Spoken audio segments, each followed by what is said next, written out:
Making this video is a response to a message I got. The message was asking how to make a proper fist.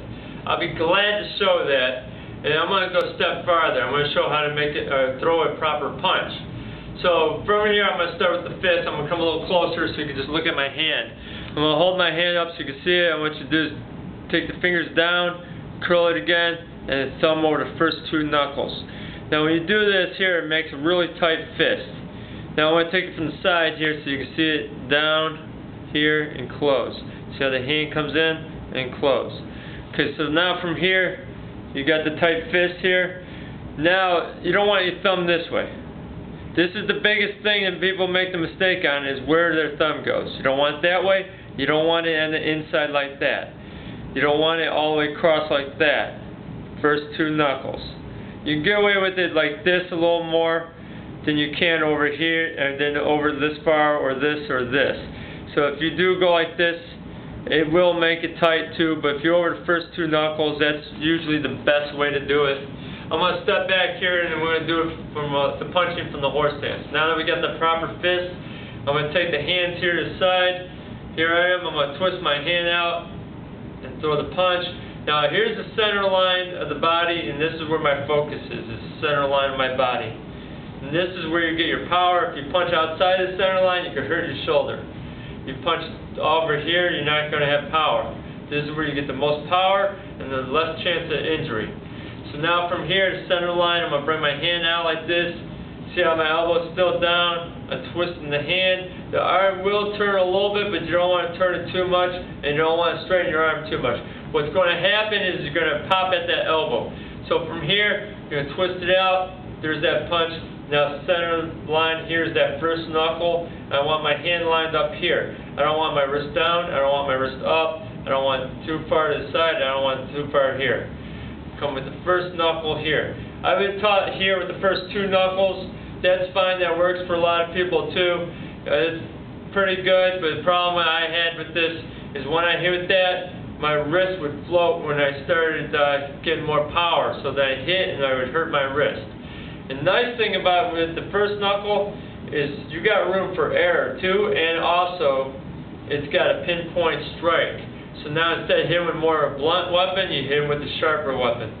So now when we come out like here, boom. Now the room for error, if you punch with the first two, you might end up hitting with these knuckles when you get sloppy.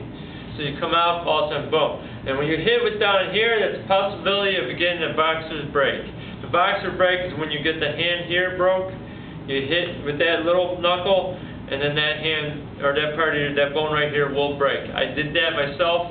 I experienced it. I experienced the wrist hurting. We're doing this stuff for either sport, fun, or self-defense. You don't want to hurt yourself on any of that. Especially if someone's attacking you, you have to throw a punch. You really don't want to break your hand punching somebody. So now you're going to feel that a lot longer than you, or they will probably when you punch them, unless you break a rib or something. But you don't want to feel it as long as they do. You just want to punch, defend yourself, and get on your way.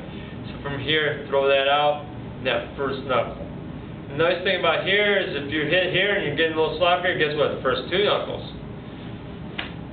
I had someone respond to me on this before, talking about this is a lie to punch with the first knuckle. Well, due to popular belief, it might be a lie. But open your mind up a little bit. It works. I've had this happen both ways. I punch, I had both of them work, but I have less injury throwing it with the first knuckle, and I have more effectiveness to power to strike it in. People feel it a lot more when I'm sparring with my guys, or when I'm in a tournament or something, or full contact. They do feel it more. I've proven that to my students. I've proven that to myself. So from here, bring that first knuckle. This is center line. Elbow not straighten out too much. If you straighten out too much, you're going to hurt yourself. And here's the best place to have it. But again, you might be able to go here and still could work. But this is where it's going to be tightest. So from here. Now I'm going to do it from the side, from a fighting stance. Hands are here. Now when I'm doing this, I don't want to just throw the punch. I want to turn too. Now when I'm turning and throwing the punch, I don't want to end up turning and punching at the same time. What happens a lot of times when you do that, if your timing's off just a little bit, you punch your opponent, you don't have a good stance, and you're going to get pushed back. So from here, turn, punch. Do it slow. This is going to look like turn. So the punch, bring the hand back, and here.